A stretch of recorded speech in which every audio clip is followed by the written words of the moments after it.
आदाब नाजरीन, दो रुख के साथ मैं हूं मुनज़्ज़ा शाह। इंडिपेंडेंस डे करीब है, ऐसे में पूरे मुल्क में हर घर तिरंगा मुहिम बीजेपी चला रही है।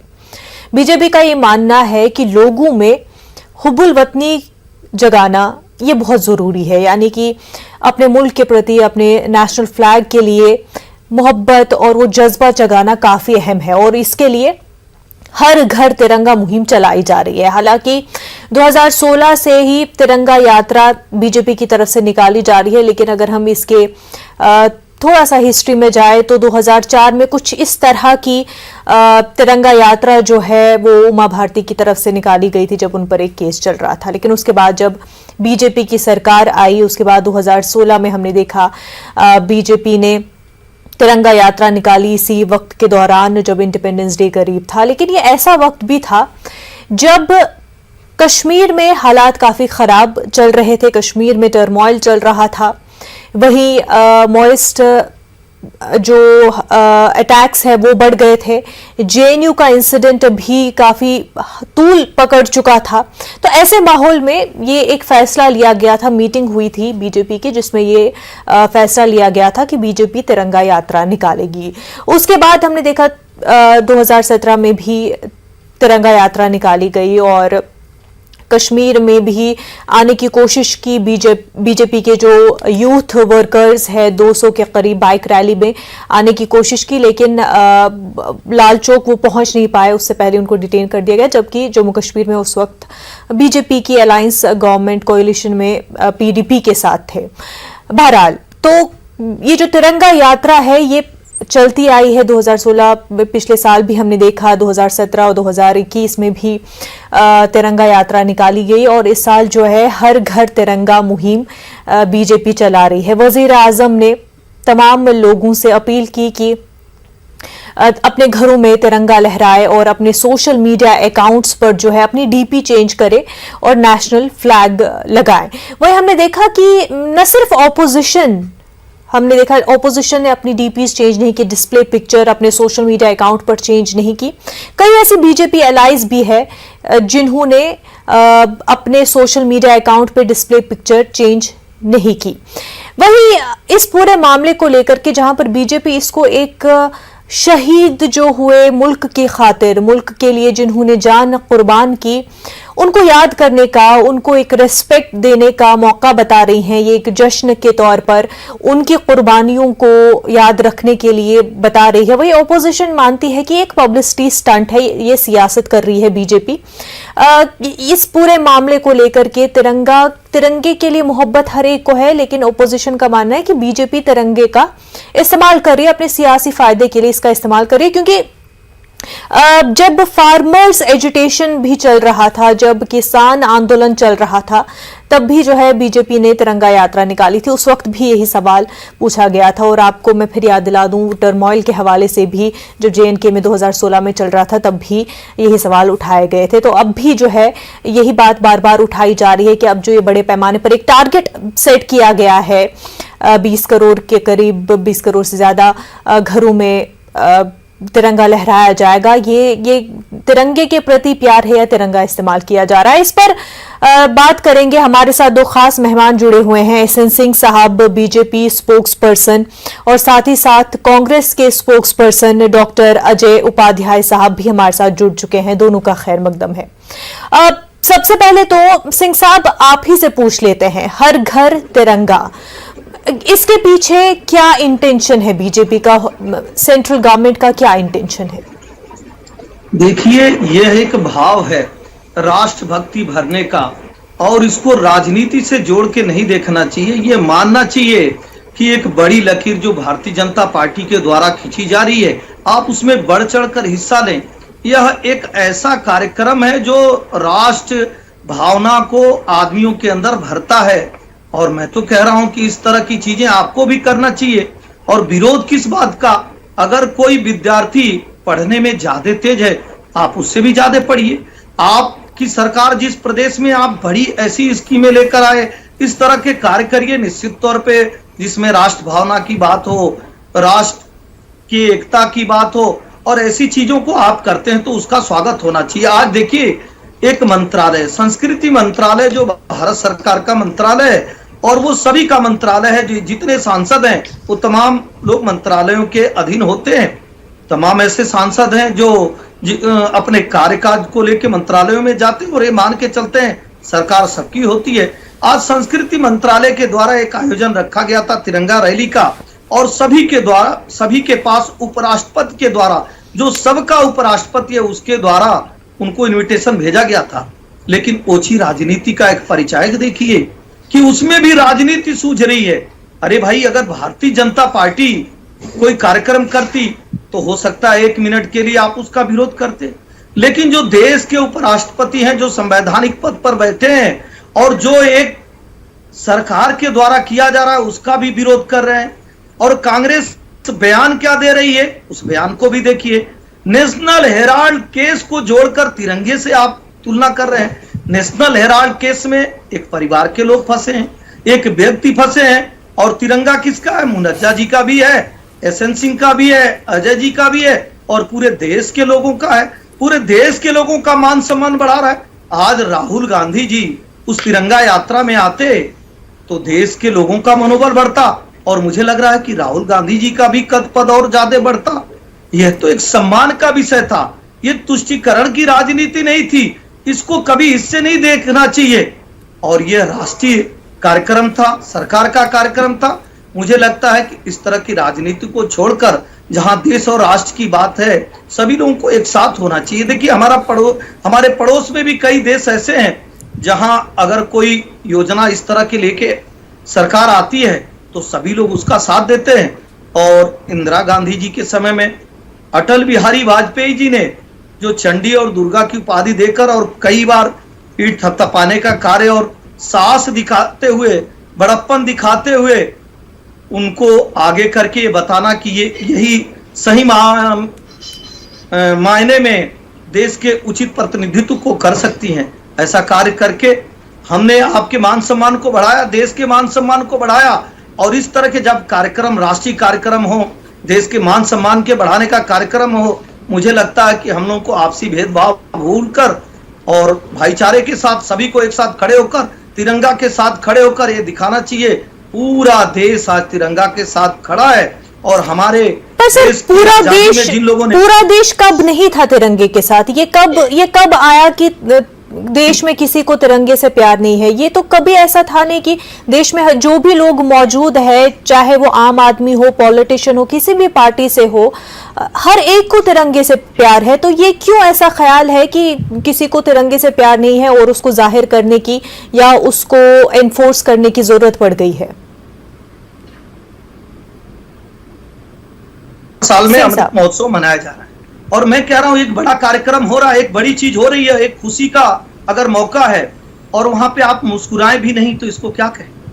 एक अच्छी चीज अगर हो रही है तो आप मुस्कुराइए जनाब, आप उसका साथ दीजिए, उसका सहयोग करिए, धन्यवाद करिए। और कई बार आप देखी होंगी विपक्षी पार्टियां इस बात का आरोप लगाती हैं सत्ता पक्ष तो हमसे पूछता ही नहीं, और जब सरकार आपको इन्वाइट करती है कि आइए शामिल होइए, बड़ा दिल दिखाइए, आप छोटी बात करते हैं। ठीक है, अजय उपाध्याय साहब क्या कहेंगे? अजय उपाध्याय साहब, पहले तो ओपोजिशन कहती है कि हमें शामिल नहीं करते, स्तंभ हो या कोई और प्रोग्राम हो हमें इनवाइट नहीं किया जाता। अब जब इनवाइट किया जाता है तो उसमें शामिल नहीं होते हैं। अगर खुशी का मौका है, अगर इतना बड़ा जश्न मनाया जा रहा है तो ओपोजिशन को उससे ऐतराज क्या है? 7.5 मिनट से मैं लगातार सिंह साहब को सुन रहा था और उन्होंने तिरंगा के मान स्वाभिमान के बारे में कम, विपक्ष के बारे में ज्यादा बोला। ये यहीं से शुरू होती है राजनीति। लेकिन देश का तिरंगा सबका मान सम्मान स्वाभिमान है, अखंडता, स्वतंत्रता और गौरव का अभिमान है। उस पर हम सबको न्यौछावर करते हैं अपना जान। विश्व विजय तिरंगा पर सबका मान सम्मानित है। कोई एक व्यक्ति हो, चाहे एक राजनीतिक दल हो, चाहे एक सरकार का दल हो या विपक्ष का दल हो, सभी लोग हृदय के गहराइयों से तिरंगा का सम्मान करते हैं। मुझे नहीं लगता इसके लिए किसी को प्रमाण पत्र लेने की जरूरत है, ना किसी को देने की जरूरत है। अब जहां तक बात आई है कार्यक्रम की, जरूर कार्यक्रम के बारे में यदि सिंह साहब ने कही है तो उसका क्लैरिफिकेशन जरूरी है। पार्लियामेंट चल रहा है, पार्लियामेंट के स्पीकर राज्यसभा के चीफ जो है उपराष्ट्रपति महोदय हैं। पार्लियामेंट के पटल पर यदि कोई ऐसी बात आती और सभी विपक्षी दलों को और सरकार के दलों को बुलाकर यदि ये इस कार्यक्रम के बारे में पूर्वक सूचना दी जाती कि फलाने दिन हम ये कार्यक्रम कर रहे हैं और आप लोगों को इसमें पूरी सहभागिता देनी है, मुझे लगता है हमें अच्छा लगता है और हम खुद आगे बढ़कर जाते। तीसरी बात, कांग्रेस पार्टी समय समय पर हमेशा तिरंगा के साथ ही देश में खड़ा होती है। मुझे लगता है किसी को आंख पर पट्टी बांधने की जरूरत नहीं है। चौथी बात जो महत्वपूर्ण है वो महत्वपूर्ण है कि तिरंगा क्या है। तिरंगा देश की संस्कृति का, विविधता का, देश की एकीकरण का, स्वतंत्रता आंदोलन का, देश के स्वतंत्रता सेनानियों की शहीदी का और आज जो देश का रक्षा करने वाले जवान है उनका मान, अभिमान और स्वाभिमान का प्रतीक है। तिरंगा की तीन जो रंग है, केसरिया है, वो कहीं ना कहीं हमको ताकत और साहस का परिचय देती है, सुरक्षा का भाव पैदा करती है, श्वेत शांति और सत्य का प्रतीक है और शुभ विकास और उर्वरा का प्रतीक जो है वो हरे रंग का तिरंगा है। क्या ये सारे जो तिरंगे का रूप है, तिरंगा जो हम सबके लिए स्वाभिमान, इसी कारण गौरव का केंद्र है, क्या इस तिरंगे को भाजपा अपने अंतर्मन से अपने दिल पर हाथ रख के पूछे, जो सरकार चल रही है उस तिरंगे के भावना के अनुरूप है क्या? क्या वो इस देश की अखंडता के लिए काम कर रही है या हिंदू मुस्लिम, मंदिर मस्जिद, 80-20 चर्बी गर्मी की बात करती है? क्या इससे देश एक होगा या देश के अंदर विखंडन की प्रक्रिया शुरू होगी? क्या देश में जिस तरह महंगाई और बेरोजगारी का आलम है, जिस तरह से लोगों के पेट पर भी जीएसटी लगाने का काम इस सरकार ने किया और जिस तरह से अर्थव्यवस्था नेस्तनाबूद कर रही है लगातार, क्या इससे देश मजबूत होगा, देश का विकास होगा या देश कमजोर होगा? अगली बात, सच्चाई और शांति की बात होती है। पिछले 3 साल में संसद के पटल पर गृह राज्य मंत्री ने अपनी बात रखी और कहा कि 3400 सांप्रदायिक दंगे हुए। सिर्फ दिल्ली जो देश की राजधानी है, एक साल में 875 दंगे हुए। क्या ये शांति और सहृदयता की बात है? जहां तक उर्वरता की बात है, शुभ कामना की बात है और ताकत की बात है, आप देखिए किस तरह से राष्ट्रीय सुरक्षा पर प्रश्न सरकार लगाने का काम कर रही है। हमारे सैनिकों को शहीद होना पड़ता है और ये सरकार अभी भी नहीं चाहती चाइना का जो एलएसी पर क्या क्या काम हो रहा है और सरकार कहती है न कोई आया है, न कोई घुसा है, न कोई रहा है। मैं पूछना चाहता हूं, जब ये भाजपा के लोग, एक तो मुझे खुशी है, मैं धन्यवाद भी देता हूं कि कम से कम भाजपा को ये रियलाइज हुआ कि ये तिरंगा कम से कम लेकर चलना चाहिए, क्योंकि 52 वर्ष तक भाजपा का जो पैतृक संगठन है आरएसएस, वो अपने कार्यालय पर तिरंगा नहीं लगाया था। मुझे लगता है राष्ट्रीय अध्यक्ष को ये कहीं ना कहीं प्रायश्चित हुआ और उन्होंने ये बात की, इसके लिए मैं उनको आभार देता हूं, धन्यवाद देता हूं कांग्रेस पार्टी की तरफ से। लेकिन साथ में जो प्रश्न है, जब तिरंगा लेकर जाएंगे तो उन गांव में, घरों में ये जरूर कहें और बताएं कि क्या देश इसी तरह चलेगा? बेरोजगारी के आलम से लोग का कमर टूटेगा, महंगाई से लोग आसमान छूती गगनचुंबी महंगाई से लोग त्रस्त होंगे, लोगों के पेन पेंसिल पेट पर भी आप जो है जीएसटी लगाएंगे। जिन प्रश्नों को लेकर कांग्रेस और विपक्षी दल आज संसद में भी 10 दिन से परेशान है, बहस करने के लिए वो लोग बहस नहीं होने देना चाहता। तिरंगा लोकतंत्र का अभिमान है, तिरंगा देश की उन्नति का परिणाम है, तिरंगा देश के अंदर कहीं ना कहीं शांति और सौहार्द का भी एक प्रतीक है। क्या इन प्रतीकों को लेकर के सिंह साहब की पार्टी भाजपा आगे बढ़ना चाहती है या अभी भी देश में तोड़ने की राजनीति, सिर्फ राजनीतिक सिद्धि के लिए, सिर्फ सिंबॉलिक प्रतीक के लिए कि किसी तरह हम इसको इवेंट बनाएं, ये काम करना है? मुझे लगता है यदि ईमानदार हैं आप, देशभक्ति के जो मायने हैं, यदि वो देशभक्ति दिखाना चाहते हैं तो इन मुद्दों पर जो राष्ट्र को मजबूत करेगा उन मुद्दों पर आपको आगे आना चाहिए और तिरंगा के साथ आगे आना चाहिए। मुझे भी अच्छा लगेगा और आपको इसके लिए हम धन्यवाद भी देंगे। और सिर्फ 15 तारीख तक इवेंट नहीं, बहुत सारे कार्यक्रम भारत सरकार और मोदी जी करते हैं जो सिर्फ इवेंट का काम करते हैं, उसके बाद भूल जाते हैं।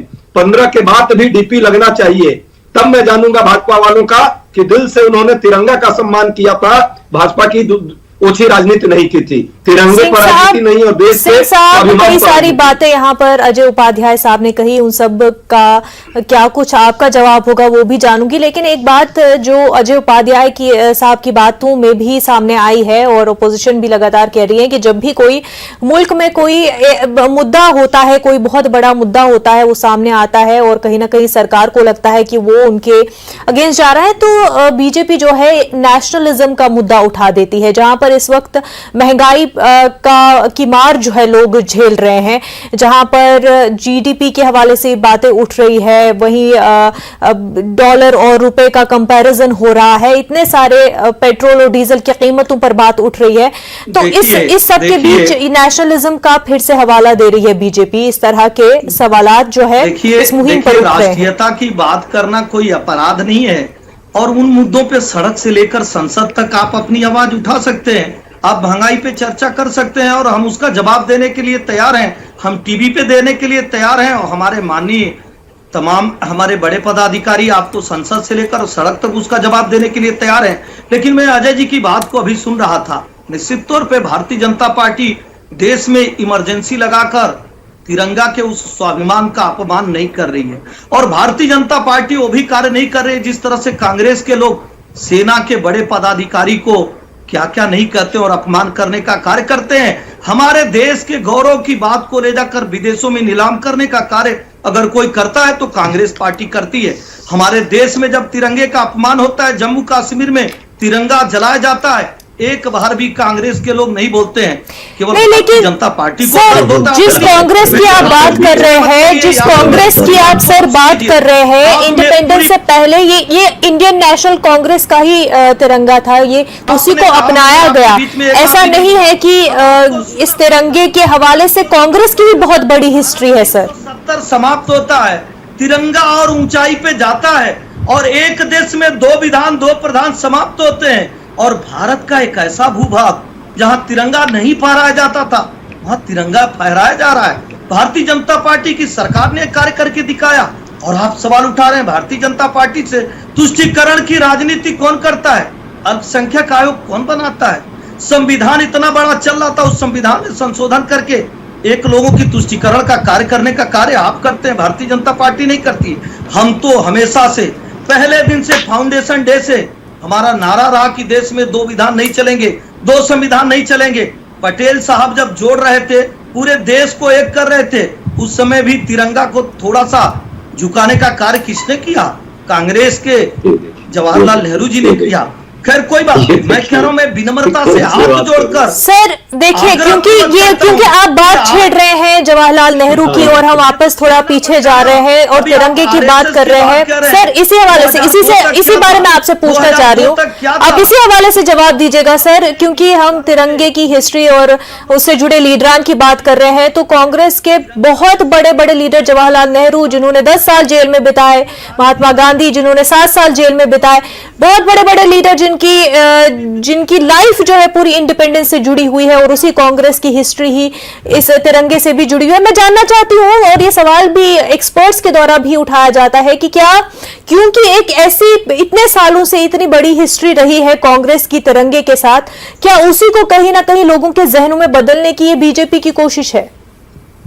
अरे देखिए, अगर हम बदलने का कार्य कर रहे हैं, मैं कह रहा हूं आपके क्लास में एक विद्यार्थी जो है वो पढ़ने में तेज हो रहा है, तो उसकी कॉपी पे स्याही गिरा के उसकी कॉपी को फाड़ के आप बड़ा बनेंगे, या उससे और बड़ी लाइन खींचकर उससे ज्यादा लिखकर उससे ज्यादा और ताकतवर बन के करेंगे?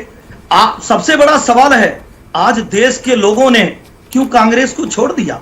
क्योंकि आप बताते हैं, आप तिरंगे का अपमान करते हैं, आप देश के संसाधनों पर एक का अधिकार बताते हैं, आप धर्म और जाति में वोट के लिए बांट के कहते हैं होते हैं। हम तो तिरंगे की चर्चा कर रहे हैं।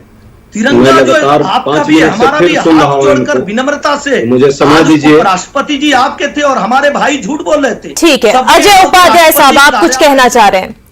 अजय उपाध्याय साहब। कोई भी सिंह साहब की लंबी बात मैंने सुनी है, मुझे आशा है कि वो सुनेंगे मुझे भी। के माध्यम से दिखा दे रहा हूँ। सिंह साहब, आपकी बारी खत्म हो गई है। अजय उपाध्याय मेरा नाम। ठीक है सिंह साहब, आपने अपनी बात रखी, आपका कहना है कि कांग्रेस जो है तिरंगे का एहतराम नहीं करते हैं। अब अजय उपाध्याय साहब का इस पर क्या जवाब है वो सुन लेते हैं।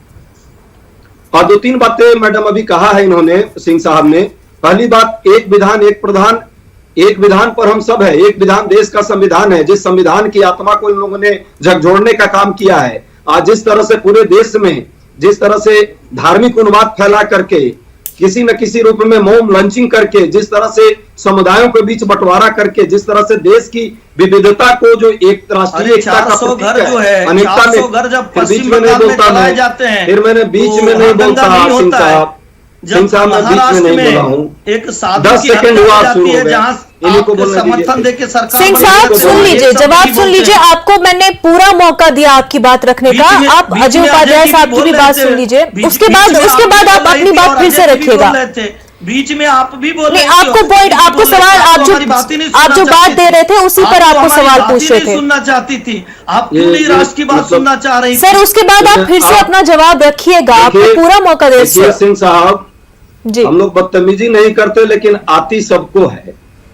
जी, हम तो नॉन अपनी स्टॉप बात आप कहे, बोलते बीच में रहे, आप ही बोल रहे नॉन थे। स्टॉप बोलते रहे और मैं चुप रहा, तो इसीलिए कि जब दूसरे की बारी आए तो ये भी संस्कार है जो संस्कार सीखना चाहिए डिबेट का है। सर, हम मैं आपसे बोलते ही आशा नहीं करता किसी हूँ, के बीच में। आपसे आशा करता हूँ, आपने बाकी बोला बात का इसलिए प्रवक्ता से याद नहीं दिलाना करता। जरूरी था। आप शांति बरतिए, मुद्दे पर आइए, जो बात आपने रखी है उन मुद्दों को भी जरा देख लीजिए। तिरंगा का जो अपमान करती है पीडीपी, उसके साथ आपने सरकार चलाई, वहां आपको कोई आपत्ति नहीं हुई। देश के अंदर जो तिरंगे का जो विधान था, तिरंगे का संहिता है, कानून है, इसको शायद आपने जाना होगा, पढ़ा होगा। महात्मा गांधी जी की उसमें आत्मा और भावना जुड़ी हुई है, जिसमें खादी और भी चरखे से बुनी हुई खादी के सूत से तिरंगा बनाने का कंसेप्ट था। और वो कर्नाटका खादी ग्रामोद्योग जो है उसको हुबली में जो है वो उसको बनाती थी। उन्होंने सत्याग्रह, ध्वज सत्याग्रह भी शुरू किया है भारत सरकार के विरुद्ध। क्यों किया है जानते हैं? क्योंकि भारत सरकार ने कहा है कि अब जो तिरंगा खादी और चरखे के ब्याह पर नहीं बनेगा, अब जो है इस पर पॉलिस्टर जोड़ दिया है और प्लास्टिक जोड़ दिया है, और प्लास्टिक का तिरंगा चाइना से आयात किया जाएगा। ये चाइनीज से इतना प्रेम क्यों हो गया है इस सरकार को? क्या तिरंगा जिसका मान स्वाभिमान, जिसका एक फीलिंग था, महात्मा गांधी जी ने कहा था कि खादी से इसलिए बनाएंगे कि चरखे का उससे जुड़ा हुआ कहीं ना कहीं एक फीलिंग रहेगी, और वो चरखा जो देश की स्वतंत्रता आंदोलन के लिए आत्मनिर्भरता का प्रतीक थी, मानवता का प्रतीक थी, राष्ट्रीयता का प्रतीक थी, उस प्रतीक को आप प्रश्न के दायरे में ला रहे हैं। समझिए जरा इस बात को, इस फीलिंग को। चरखे की बात और तिरंगे की बात आप क्या जाने? सिंह साहब आएंगे, आपके पास आएंगे। आप तो भारत छोड़ो आंदोलन के विरोधी थे या नहीं थे? जरा पूछिए। विश्व हिंदू परिषद और आरएसएस और हिंदू महासभा क्या कर रही थी? आप जो थे मुस्लिम लीग के साथ 3 राज्यों में सरकार बनाए थे कि नहीं? और कांग्रेस का विरोध कर रहे थे, जो स्वतंत्रता आंदोलन की लड़ाई लड़ रही थी, कर रहे थे कि नहीं? बंगाल में आप मुस्लिम लीग के साथ थे कि नहीं? सिंध में थे कि नहीं? और इस तिरंगे का भी जब संविधान सभा में डिस्कशन हो रहा था, उठाइए संविधान सभा का बहस, वहां भी आप विरोध कर रहे थे। आपने आरएसएस कार्यालय में 52 साल तक तिरंगा नहीं फहराया। और आज की बात मैं करता हूं, मेरे पास डीपी है, और डीपी आप देखिए, बड़े जो आपके आरएसएस के लीडर हैं, मैं नाम किसी का लेना उचित नहीं समझता, जो सबसे बड़े लोग हैं, उन लोगों ने भी डीपी आपकी चेंज नहीं की है। हम तो डीपी चेंज करते हैं। अजय साहब, इसी पर वक्त की कमी है। अब आपने जो बात रखी आरएसएस के हवाले से भी कि वजीर आजम ने सबसे रिक्वेस्ट की कि अपना सोशल मीडिया पर भी डीपी चेंज करे, लेकिन आरएसएस इसमें पीछे क्यों लग रही है? सिंह साहब का जरा देख लीजिए। देखिए, हमारे बड़े भाई ने जोशी जी का देख लीजिए। नम्रता से एक बात का इनका जवाब दूं। गांधी जी सबके प्रिय थे और राष्ट्रपिता है, हमारे लिए भी राष्ट्रपिता है। और मैं कह रहा हूं, गांधी जी की टोपी कांग्रेस के लोग लगाते थे, राहुल गांधी जी क्यों नहीं लगा रहे हैं गांधी जी की टोपी? क्यों रेशमी कपड़े पहन रहे हैं? वो तो सूत से अपने हाथ से कटे हुए जो चरखा चला के धोती पहनते थे, उसको राहुल जी क्यों नहीं पहन रहे हैं और कांग्रेस के लोग पहन रहे हैं? एक एक चीज आपको बता रहा हूं, अब नाराज मत होइएगा। दूसरी बात मैं कह रहा हूँ, अजय साहब इनकी बात मुकम्मल होने दीजिए, हमारे पास वक्त की कमी है। सर माफी चाहूंगी अजय साहब, वक्त की कमी है। सिंह साहब अपनी बात मैं कह रहा हूँ, सिंह साहब सर की ही बात कर रहे हैं। विदेशी ताकतों के द्वारा बनाया गया जिस पार्टी को 100 साल पहले ही देश आजाद हो जाता, लेकिन इसलिए बनाया गया। अच्छा, आपने पूरे कांग्रेस के राज करें, कांग्रेस पर क्वेश्चन लगा रहे हैं। देख लीजिए इनका, देख लीजिए। तीसरी आ जाइए, सरदार राष्ट्रीय आंदोलन में जिस पार्टी ने देश को आजाद कराया, जी का विरोध करना और देश के महात्मा गांधी जी का भी विरोध कर रहे हैं लोगों का। तो ये बहस जो है, ये एक बार फिर जो है, जो कहीं ना कहीं सड़क पर, संसद में और टीवी डिबेट्स में भी ऐसा लगता है कि ये बहस ज्यादातर इस बारे में है कि कौन सबसे ज्यादा देश प्रेमी है, कौन सबसे ज्यादा नेशनलिस्ट है, और उसी पर बात हो रही है कि आखिर जो तिरंगे के हवाले से मोहब्बत है उसके लिए क्या इंटेंशन है, क्या हम साबित करना चाह रहे हैं ये इस वजह से, या फिर वाकई मोहब्बत है इस वजह से। लेकिन क्योंकि वक्त की कमी है, सिंह साहब और साथ ही साथ अजय उपाध्याय साहब दोनों का बेहद शुक्रिया हमारे साथ बात करने के लिए।